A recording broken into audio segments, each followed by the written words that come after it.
Hello and a very warm welcome to the Andrew Eborn show, where I'm joined for a little bit of education, a little bit of book reading by my good chum, James Pratt. How are you, James? Hello, Andrew. Well, obviously, I am got my nose in a book.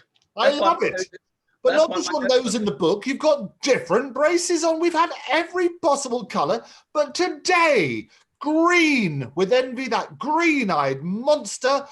You've got a fantastic new braces. Were they a gift? No, I bought them myself. Well, you could say, I used to have a friend who used to say, this is some sentimental attachment to me. I bought them myself. Well, I did. I went in.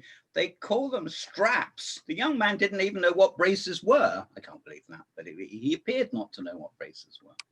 Straps? I've never heard them called straps before. Who called them He that? said, I asked him if he could put them on for me. There was some reason I'm not feeble, but it was something happened and I couldn't reach or something. I was trying something else on.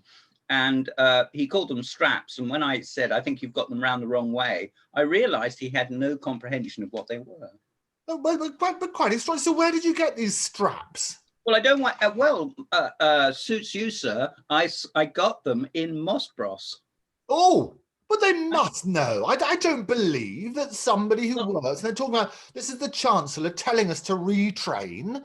I cannot believe that somebody who works in Mossbros, that fantastic store, doesn't know. It is good. I'm not poking out negative stuff. He was a very obliging young man. He was perhaps training, and he hadn't encountered them, an elderly gentleman who shuffle in and out of the shop, expecting to be, treated like Lord Mark, when in reality, well, I mean, what can you say? Well, I can say all sorts of things, not least that I find it shocking. Well, shocking. Actually, take that all back. I've been listening to your travels and so forth, and yes, you say anything to anybody, particularly if they get in the way. Well, no, I mean it. Don't try and get out of it. You can't. Oh no! Well, you know me. I like to say it as it is. I like to do it with a little bit of charm. I would hope.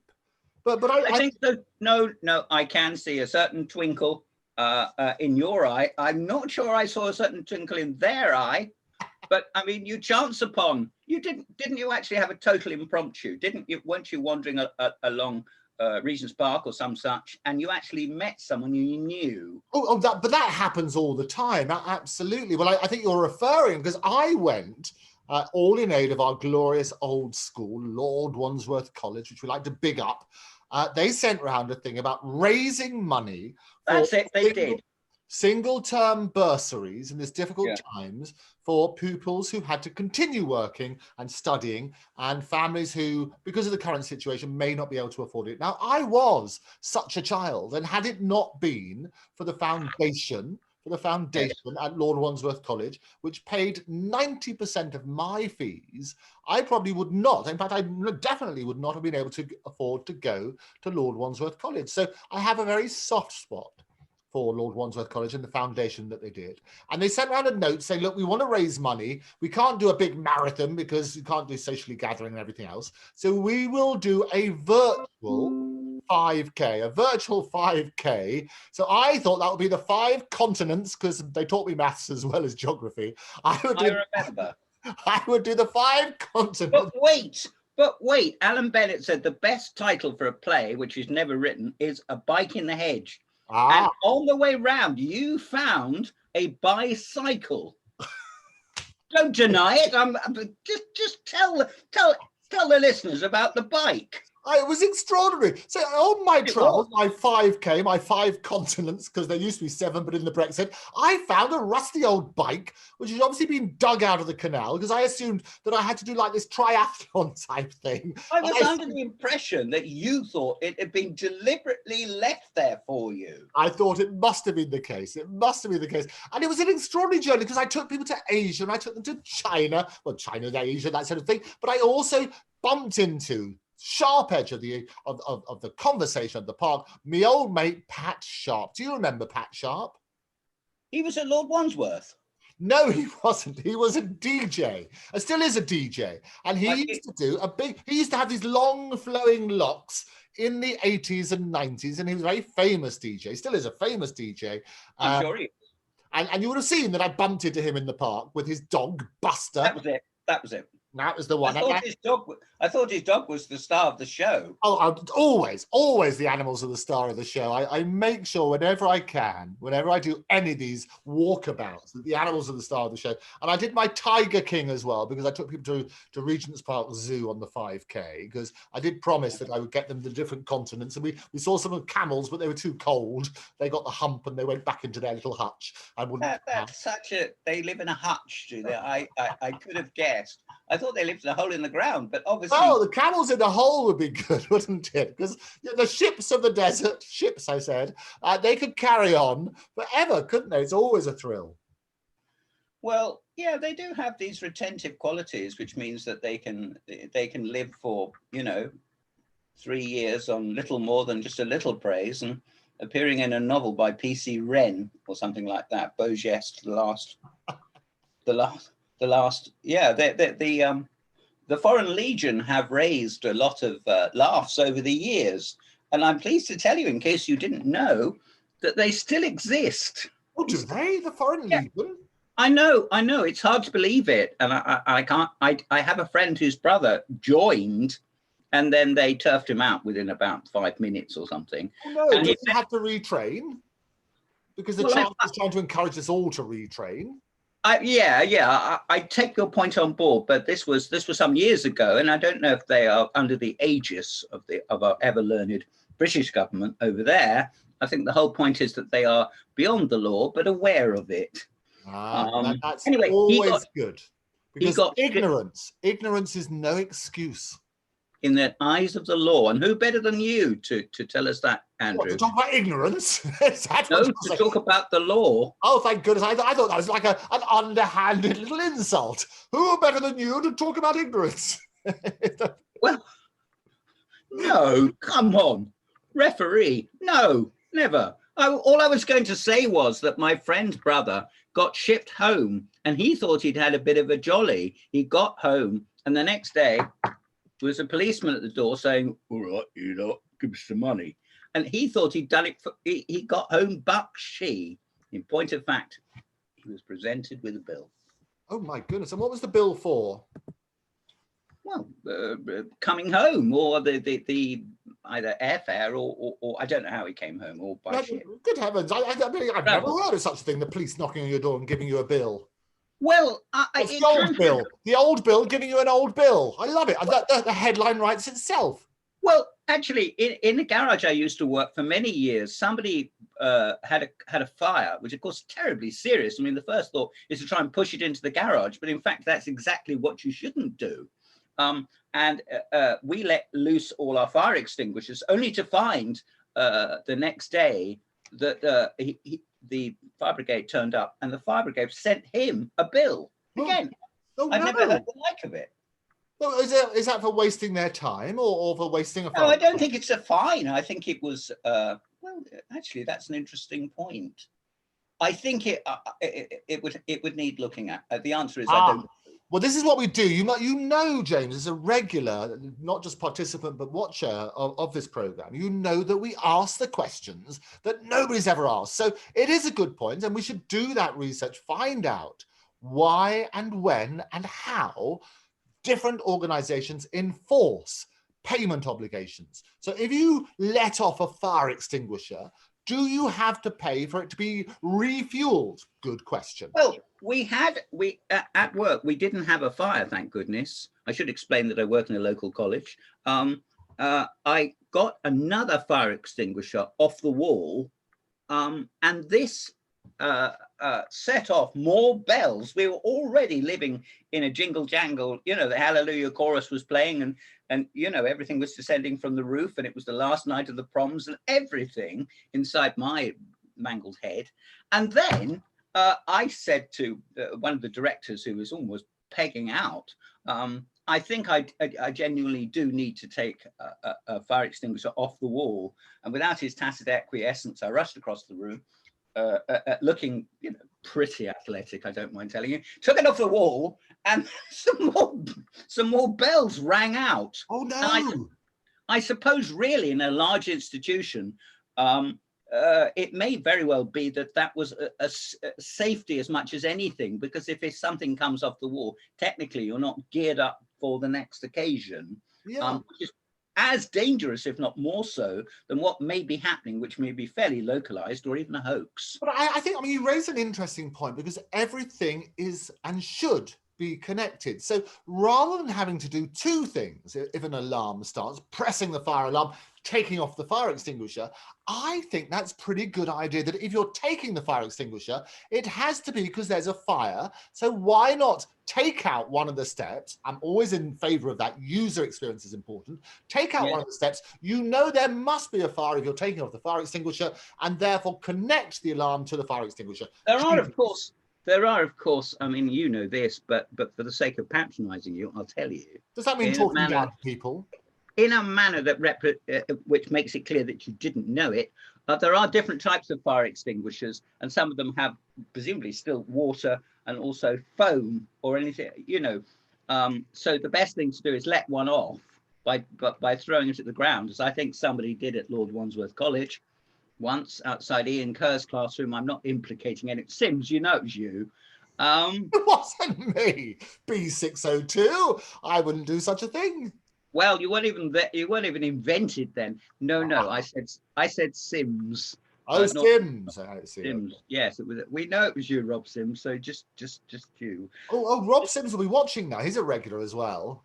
So he let off the fire extinguisher. I think he did, but the terrible pain was that it was in part an accident. They sort of said, well, how can it be an accident? Because you had to lift it up, and it was extremely heavy. And I think he in part an accident, because it's rather like being partly pregnant. What do you mean in part? Well, I suppose you could say that you think you're pregnant and all the signs indicate in that direction. And then it turns out... Thinking doesn't make you pregnant. Doesn't it?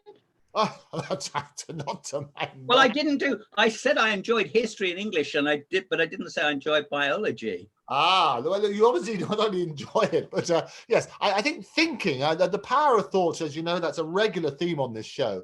But there's only so far you can go with the power of thinking. And I think being pregnant, you need a bit more, an actus reus as well as a mens rea.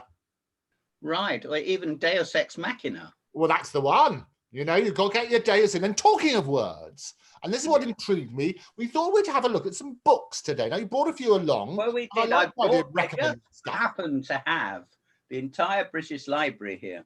Now, this is chosen purely at random. It's a fairly recent book. I know that because it tells me so. It is by Svetlana. I can't really pronounce any sense. Perhaps you can. Alexvich, and it's about the Chernobyl Prayer. I haven't read it yet. I will read it. I will read it even. It won, or she won possibly, the Nobel Prize in 2015. So you can get more wonderful than that. The Chernobyl was an accident that happened in the old-style USSR, well, over 30 years ago. It says collage and oral testimony, in other words, spoken. Psychobiographical nation, not shown on any map, in other words, they whipped it off, leaves radiation burns on the brain, says Julian Barnes in The Guardian.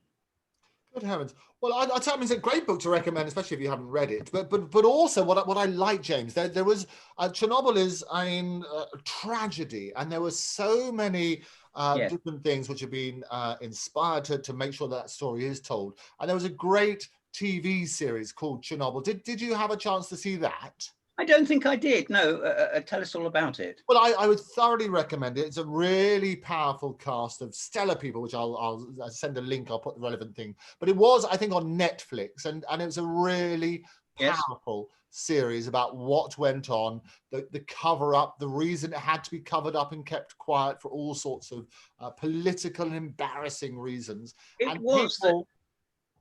Well, the Russians tended to think, possibly they still do, but not quite the same way, that their ideology, the whole structure of their lives was under, at the very least, criticism. And so they didn't appeal for worldwide help, let alone get out the way until it was rather late in the day. I don't know, day 4 or something, after the explosion and escapes. Absolutely dreadful. I mean, the name will go down in history, won't it? Has already. It's over 30 years. Absolutely. And you get sort of places which are always associated with terrible tragedies and things like that. But there is a pattern, and we're always looking at patterns here throughout history, because people always say that history repeats itself. And I say the reason... I remember you saying that before. Sense of deja vu. What do the French call deja vu? I know. This is a repeat. This program has been on before, and you said that the first time round. You can absolutely watch that. And the reason history repeats itself is because people don't learn the lessons of history. And you will see throughout many ages, people basically, governments need to cover things up because it's embarrassing. And I was chatting yesterday to Spiros Milaris. Now, Spiros Milaris claims that the alien autopsy was the biggest fraud in the whole of history. And it all goes back to Roswell in July 1947, where something crashed. Nobody's quite sure what crashed at Roswell, and people thought there was an alien and so on and so forth, and all sorts of speculation happened. His theory was that it was a military exercise and they wanted to hide it. The US wanted to hide it from Russia and other people who might be, you made a mistake. And therefore they said it was a weather balloon. But that's where the speculation started. He thought it was a cover-up because of embarrassment. It could very well be. I mean, endless stories are written along these lines or something similar. I mean, you have only to look, and I'm sure you know all about it, the H.G. Wells War of the Worlds, where it was broadcast, Orson Welles or some such, and people in America, well, people listening to it worldwide, perhaps, though in those days, perhaps you couldn't do that, I don't know, actually thought it was real. And, you know, got their coats on and got in the car and was, you know, fleeing the area because these tripods were lording it all over the place. Give me strength, but that's what the story was, and that's what happened. So in fact, the story bit, that which grew out of it, becomes stronger than the actual novel itself, which may not be made into a very good film not that long ago, War of the Worlds. But you know, maybe from little oaks, the acorn and the tree was not so great. I like the idea of little oaks and turning into acorns. I like the reverse analogy. That's right, it's regression. I think that's rather good. From these massive oaks, how do these little acorns come? And you're right, it works the other way as well. That's talking about history reversing itself, which is rather like the movie, and about the only movie which has been out, the big blockbuster, was Tenet, which is exactly that, all about inversion.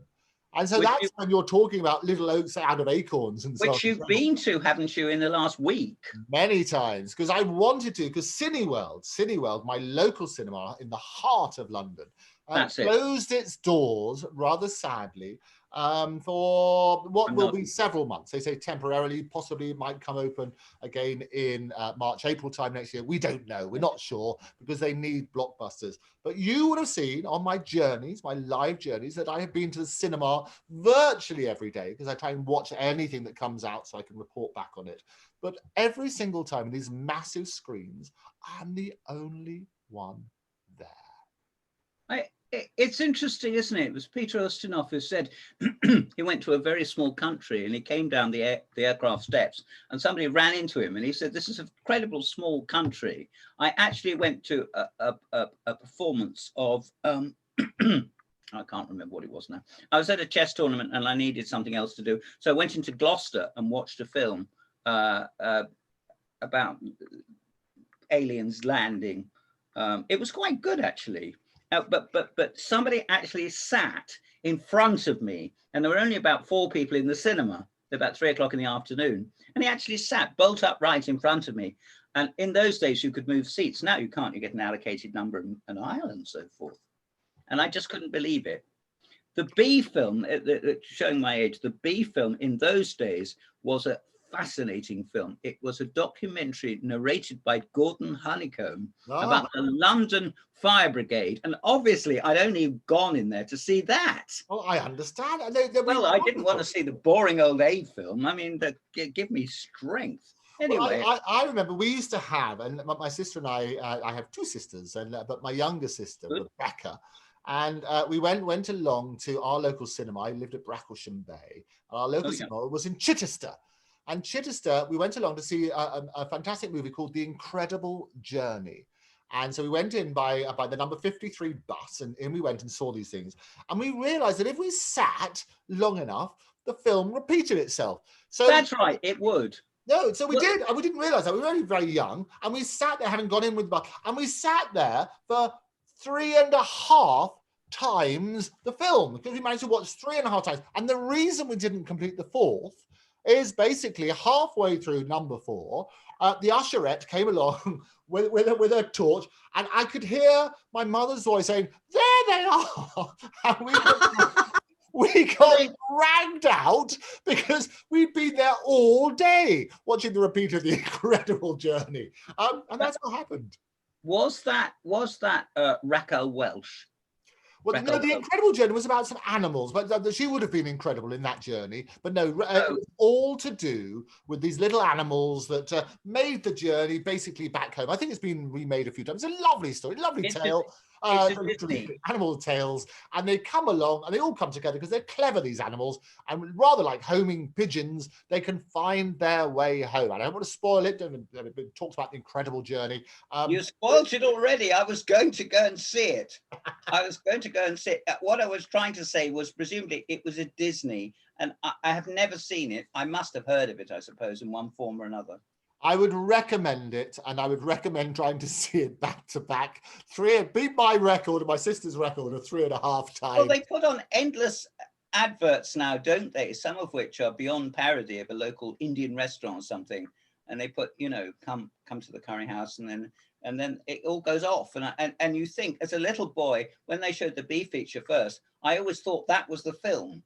And I thought, well, it was Batman or something, and it wasn't. It was something fairly straight-laced. Batman going for his dinner. That would be the one with the Indian restaurant. Absolutely. But they used to have, you're right, they always used to have this extraordinary music they used to play for these Indian restaurants, and they used to have this flocked wallpaper. Yes, I suppose so. I mean, it was lovely. Let's not knock it, and so much has come out of it from the culture. Oh no, I love Indian restaurants. My comment was merely about the cinema advertisement, which always used to do that, and it used to then have or a hot dog. You had to make sure you haven't forgotten to buy your hot dog from the foyer. Yeah, that's right. I mean, a friend of mine at work took several little charges, little lovely children to the cinema recently, and said, go away and get some sherbet flying saucers and all the disgusting milk bottles and things. And when they returned, she said, how much is that? And just for what they got, it was £34. £34. That's quite a lot of flying saucers, because they don't weigh that much, the flying I think you could go there and back on £34 worth of flying, sherbet flying. That's what they call it, sherbet. But we used to have, I remember as a kid, we used to have a little tuck shop at Lord Wandsworth College. We used to have all sorts of wonderful things like sherbet dib-dabs. Do you remember they had That's right. It was licorice. And you wet it, and you used to get your sherbet out. We used to have competitions to see, I did, whether it was licorice or licorice. I think there was a certain street cred in mispronouncing a word you knew you were mispronouncing, if that makes sense, or even if it doesn't. I wish I had a stick of licorice. Is that it? Is that it? I think people are tempted to say, as with sort of fisherman's friends, that it had a certain medicinal quality. Yes. Well, there's always Julian Clary, who every time you talk about a fisherman's friend, he would say, I could suck a fisherman's friend. You can't say that line, absolutely. We can't, that will be an edit. You can't include that. I did actually, I haven't seen them around for a while. Julian? No. Fisherman's Friends. Oh yeah, no, but there used to be that wonderful medicinal thing. There's lots of things that we haven't seen around when we're talking about sweets and things like that. I remember those little foam things where you had foam bananas. Do you remember those? And you used to have shrimps, big foam shrimps. Yes, I think so. And I remember they used to be enormous. Well, you mean, yeah, in the public, yeah. But and it's not my memory. They used to be a lot bigger, and over time, but Andrew, you were smaller. They're a fraction of the size. They are the Brexit version of a shrimp. Do you think so? I know so. It's rather like wagon wheels, and actually, that's the one thing I'm delighted, which is smaller, because I hated wagon wheels. But we were given wagon wheels, weren't we? And penguin biscuits by mothers that sort of thought that would conclude the meal, because she hadn't done a pudding. And it was also handy, not just at our mutual school or Wandsworth, but to rounding out the meal. You would sort of go like that, and before you had a chance to eat the paper, which is the metallic paper, they would say, "Right, that's it. You know, go and do your prep, or do the prep tables or something." Basically, it was a concluding thing, rather like, again, I pull rank on you. I don't think you'll remember this. Radio Viral. Do you remember Viral? No, what was that? It was a glutinous, disgusting, rather like Marmite, sweet molasses. Oh, I like Marmite. Which you might like Marmite, but I don't think you'll like this. Which mothers would give to children, possibly in a spoon so large that they could contort their face to eat it. And it was supposed to contain minerals and everything which you lacked, which of course you didn't. And even if you did, you were so young you didn't need them. But of course they don't think like that. And by the same criteria that you get school milk and stuff like that. But it was, the important thing was that it was a concluding. That's why I likened it to the penguin biscuits. Yes. It was a concluding aspect, and it was something that could be relied upon as a staff through life, a staple, rather than a pudding, or which you may or may not have, or ice cream, which you may have not, dare I say, have finished, which was a crime if you left anything. No, well, I understand. Well, we used to have wagon wheels when I was before Lord Wandsworth College. I went to a place called Prebendal, which was the school connected to the cathedral in Chichester. I know, yes. You know the one? We used to have these wonderful red blazers to match our eyes, and used to have to wear shorts even when we were terribly tall. And what used to happen is that we would go on a sponsored walk all the way down to the Witterings once a year. And the great thing is the finale of the walk, once you'd finished everything, you had this wonderful picnic with all sorts of glorious things. But the worst thing you had was a wagon wheel. And I used to hate wagon wheels because it tasted, for me, like rubber. I know there are people who love their wagon wheels, and I get that. But for me, it was never my thing. Well, I mean, yeah, you're right. I think they made of cardboard, or was it they're made of cardboard? Would have been a blessing. That would be so? Fantastic. No, it just wasn't my thing. It just didn't feel right as a biscuit. I think they might. I think there was also an element of reward that you'd eaten up your greens, and you've eaten your carrots as you could see in the dark, or your spinach so you could be as tough as Popeye. Yes. And at the end of it, you would get your just dessert, which was a farting little chocolate biscuit, or the wagon wheel, which was well, I don't know. It didn't have currants in it. It did have a chocolate covering. It had a chocolate covering, a sort of biscuity thing, and then sort of marshmallow inside. And it was marshmallow. I suppose it was. And of course, marshmallow. And you can make good marshmallows, and you can make not so good marshmallows. But people like it, so that's okay. They can have it as long as I don't have to have it. I think that's the key. And I think the other thing as well, they have this, and it's quite interesting from a legal point of view. And it has the subject matter of debate, not least for things like VAT, about the difference between a cake and a biscuit. Oh yes, this has come up, hasn't it? I would have thought a cake is soft. I think that would be quite helpful. It's a good start. But then what about a Jaffa cake? Is a Jaffa cake a biscuit or a cake? Well, if you were at Lord Wandsworth, you'd have known what a Jaffa Cake was, young man. But we won't enter into that here before we become X-rated. Good heaven, what do you mean before? That's way past. That ship has sailed a long, long time ago. But Chernobyl, going back to your books, I like that. So all right, let's go back to read, but it looks here. good. Here we have a book, a wonderful biography. Wonderfully written. It's Trotsky, the life of Trotsky. My life. First published in 1930, it says. Again, it's a penguin, an attempt at an autobiography, very modest, and I dare say been translated oft times. And there we are. It should be read by anybody that's considering a new revolution, and maybe you are. I mean, there's an ideal opportunity, a melting pot out there, Andrew, in Regent's Park for you. I know that you go out on a daily basis. Absolutely. There we are. And is that one you've actually read? Have you read that one? Bits of it, but I'm keeping it for a treat. What's your favourite bit so far? What's the big revelation which you never would have thought Trotsky would have done? Well, I don't know. I don't know. I mean, I think the thing about somebody that seems from another, well, almost filmic quality is that he just did normal things. I mean, I think in a way, paradoxically, the greater the man, and he says something like, "Oh, I always enjoy, you know, a cup of milk lasting at night," or something, and people frantically write it all down as if it has some bearing on the situation. Oh, no, but it's rather like the Theresa May moment when you say, "Look, what's the naughtiest thing you've done?" And she's been running through cornfields, you know. Really? Yes, that's the naughtiest thing she did. Do you remember? No, I don't. I remember Helena Bonham Carter running through a field with Julian Sands. Ah, but I see. I've never forgiven Julian for that. But nevertheless, the answer to your question is no, I don't remember.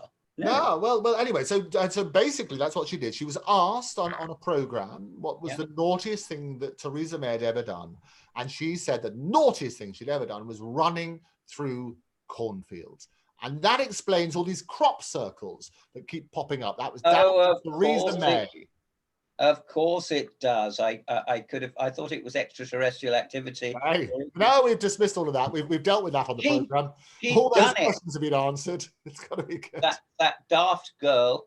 She must be feeling dreadfully deflated. Do you want another book? Well, no, before we leave Trotsky, though, because the way that you sell autobiographies, and this is the advice, and I've advised authors, and I've heard the advice given to them by others, is you have the best index ever, where you list everybody who you've ever met in your life, because you're guaranteed that they will buy a copy. So did Trotsky, hit the wise old chap, did he have an index? Did he have something? Well, it's I have actually compiled indexes for chess magazines, and it is good fun, but it's incredibly hard work. The answer to your question is yes. Hey, I told you, good old Trotsky doesn't miss a trick. The tricks of Trotsky. Do you want me to look up to see if you're mentioned? Oh, I am mentioned. I'm mentioned on page 427. Well, Andrew, good job. It's a 300-page book. They obviously edited this out prior to Trotsky being murdered with an ice pick in Mexico in 1940 or some such. Yeah, what a terrible way to go. Terrible way to go. I know. You think he could have hung on for the end of the Second World War? I mean, he would have been lionized. I suppose Mexico is, he was a long way from Moscow. Mexico and Moscow obviously got mixed up on the plane. I think that's what happens. That could be it. That's like Mexico. You get confused. You get confused. You could just come down the steps and you see people with these large hats on, and you say, "Are you?" And they're all giving a wave to you in a funny little formation. Like Harry Enfield. Yes, it's sort of very, very inert. It's all good. What's the next book? Let's have another book. Okay, this is not to be. Whoops. Knock my bottle over. This is not to be taken seriously, although he craves. Thatcher stole my trousers. Alexei Sale. He's brilliant. I like Alexei.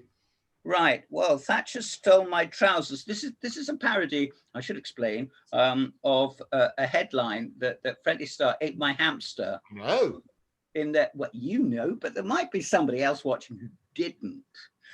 Anyway, here we have the hugely read, hence the cover. Hence my interest, perhaps not. Alexei Sale, who's written for the young ones and has appeared widely. And now he was on the radio yesterday, in fact, craving to be taken seriously. And this is his probably, I'm stalling a bit here because I don't actually know, short stories.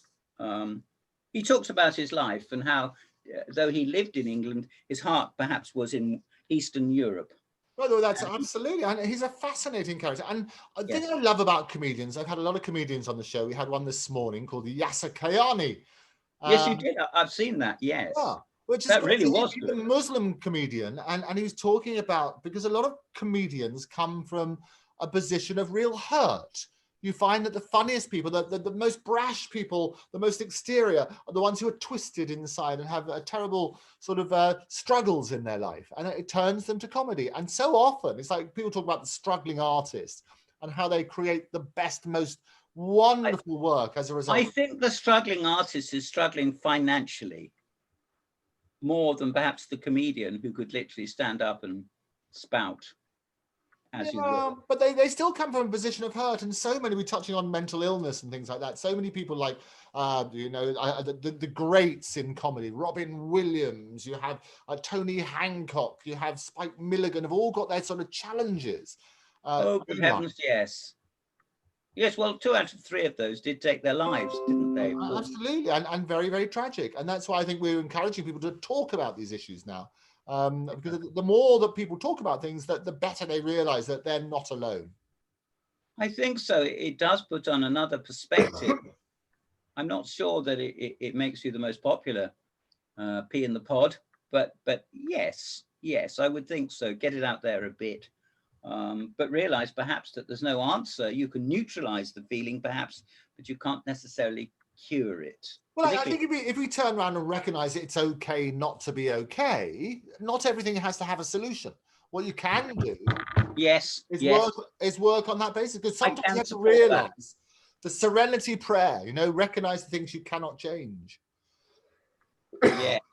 Yes. Where does that come from? I don't know. I've heard it. The Serenity Prayer, a number of things. And I've had a lot of, when I have psychologists and psychiatrists and therapists, they all talk about the Serenity Prayer. And it's very powerful, because I think... is it the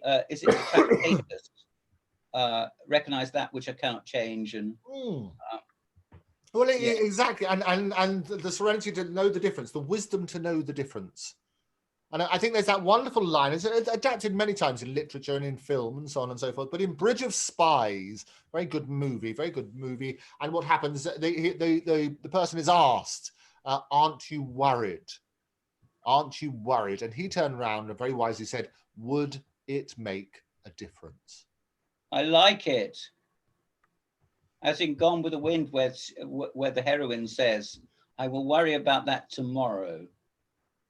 Tomorrow and tomorrow creeps on this petty pace from day to day, but tomorrow never comes, which is always the last syllable of recorded time, and all our yesterdays are lighted fools.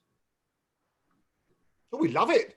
The word is so much mightier than the sword, and this is what I'm trying to encourage people to do. We're having lots of poets on nowadays, as you notice on the program, so I'm encouraging people with the spoken word. I love a good bit of spoken word. Well, I should just think perhaps they're all poets, but they don't know it. You see. Don't have to be. I was there when I went up to a certain John Langshaw Merriman and said, sir, did you know that John Betchman has become poet laureate? And I think that his reaction could still be, the echoes are still being heard in that outside his classroom. He said, Oh, very good. JLM. I think all the masters having initials. It's got to be in that rule of 3, doesn't it? So, John Merriman, JLM. What was his middle name? I never knew it. Langshaw. Look at you knowing it. John Langshaw Merriman. He was a fantastic teacher. Wonderful job. But he was one of those that everybody would impersonate. And he had this wonderful dog. Shows how many years ago we can remember. His dog, I think, was called Silky, wasn't it? It was this wonderful sort of blonde mane that sort of used to go around everywhere. Do you remember? No, I don't. We're different. No, I don't know. I wasn't schoolhouse. I remember his lessons. But are you talking about a dog? Yes, he had a dog, an Afghan hound, and they looked beautiful, long hair. And I think her name was Silky. And he used to speak like that, didn't he, Merriman? People used to. I can't believe it. I nearly lost my life. I did that right into his face when he was organizing some sports, which I'm sure he felt as out of context as I did. And he said something and I went, oh, God, did I apologize? And I will not repeat what he said. And I don't blame him. I was really out of order. Were you taking the mickey? Were you doing an impersonation? I was doing an impersonation right into his face. In fact, he and I got on pretty well. And, you know, I do miss those days in that regard. Not too much else, but I do in that regard. Well, I tell you what, the great thing about Lord Wandsworth, we spoke about them earlier in the show, the great thing about it is that the teachers stayed there for years. I went back to Lord Wandsworth. They now have two, not one, but two Eborn cups. And I was invited back. And they do, it's called the Super League, where the different houses have to compete on several different things. They do academic things, they do creative things, they do running around sporty things, and ultimately the best ones that they do, the best ones for the boys and the best ones for the girls, end up with an Eborn Cup. Can you believe it? Well, I can. I don't think there's going to be a Pratt Cup. If there is, it must be for being off games. Non-PC. We should have a PC. Absolutely, that would be it. The Pratt Cup. We should have in this PC age. We should have a PC.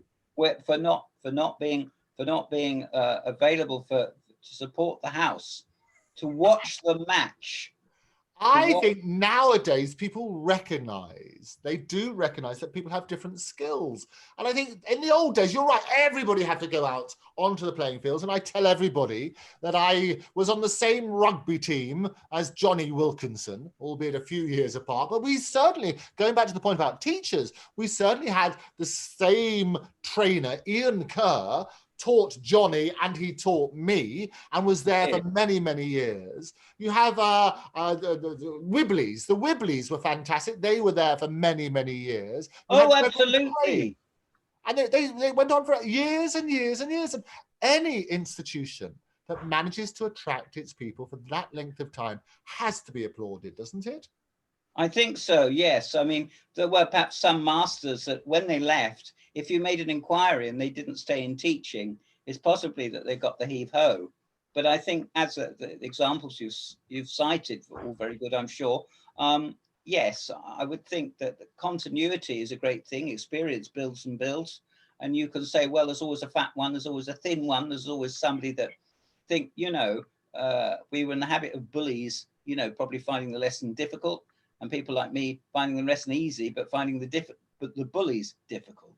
Yeah, and I think hopefully now we shine a spotlight on bullies and try and stamp that out anywhere. But you remember there's some real characters, talking about sort of three-letter names, and so JLM for John Merriman. We used to have RTD. Do you remember RTD, the Latin? I think I will remember RTD until I'm underneath the sod, or even in Elysium, or yes, I do remember Roger Terence Davies very well.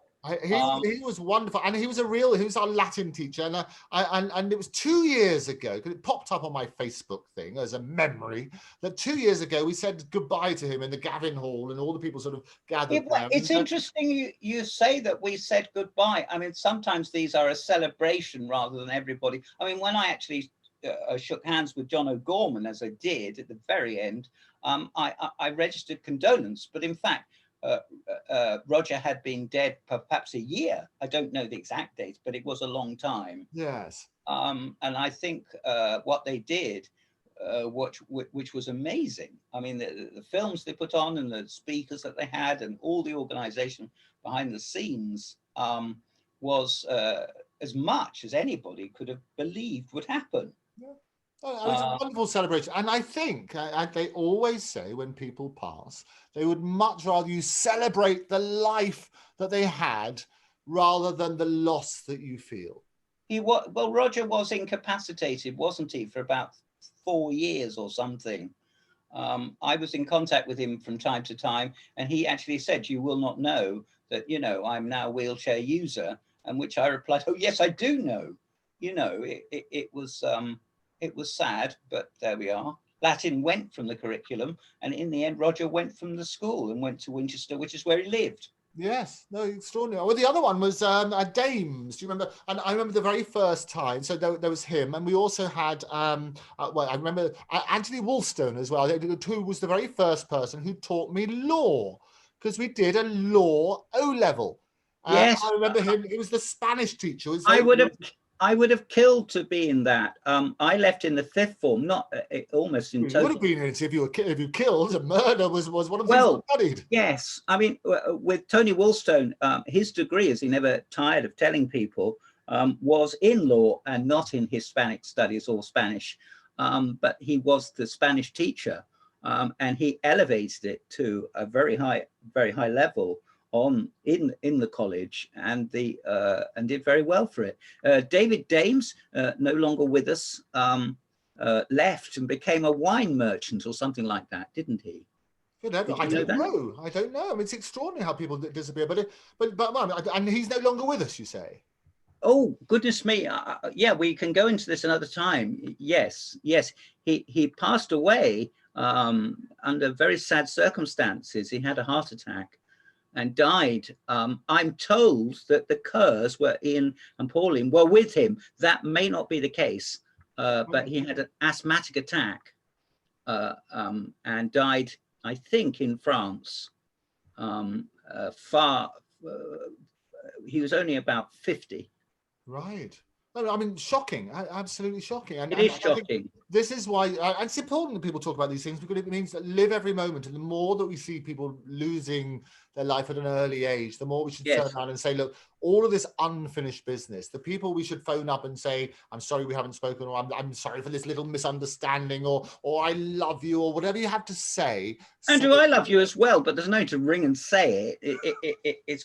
It goes without. Please be regular. But going back to good old Anthony Mole, and it was wonderful, because apart from teaching law, and I remember all the other schools at the time, the language apart from French was always German at the other school. And I remember Tony Woolstone saying to everybody, we're not going to teach you German, because actually, do you know the most widely spoken language after that one is Spanish? And so we learned Spanish, and it was wonderful. And we didn't just learn the language, but we learned about the culture. And I remember one lesson where he brought in a fryer and he made us some churros. Yes, he would do this. He would speak of the sort of the culture of places. He'd say, well, you can go down into the village and improve your French. You can go to the next village and watch a film. And then when everybody got there, he said, it's 6:30. The 4th form have got to go to bed. And they all looked at him and said, what about what you said, sir? And but it didn't apply. So he ran with the hounds and hunted.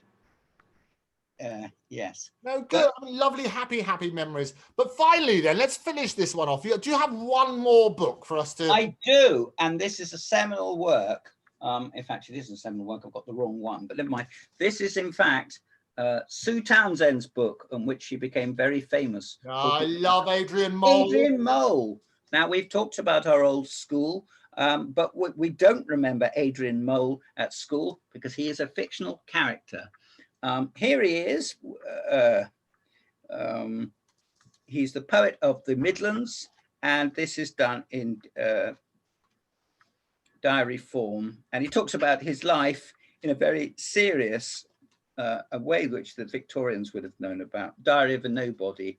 And it's got little illustrations, which are quite fun. And he takes the world awfully seriously, a bit like me, as a result of Asperger's probably. And jolly good book. Recommend it. Oh, I love Adrian Mole. And I remember I was at that sort of age. And I think it was 13 3/4 or whatever. That's right. Yes. A clever way of writing it. And it's a wonderful little diary. Well, I'll tell you what, to finish on, rather than just the book, why don't you just turn to any one of the pages? Because it's written in diary form. And whichever one you do, this is fate working in. You can and just read us maybe a few sentences from Adrian Mole, and we're finished with that. This is from True Confessions, the chapter heading, and it's Sunday, July the 20th. Sarah has not replied to my letter yet. He's obviously nettled, perhaps she has run out of stamps. Wonderful stuff.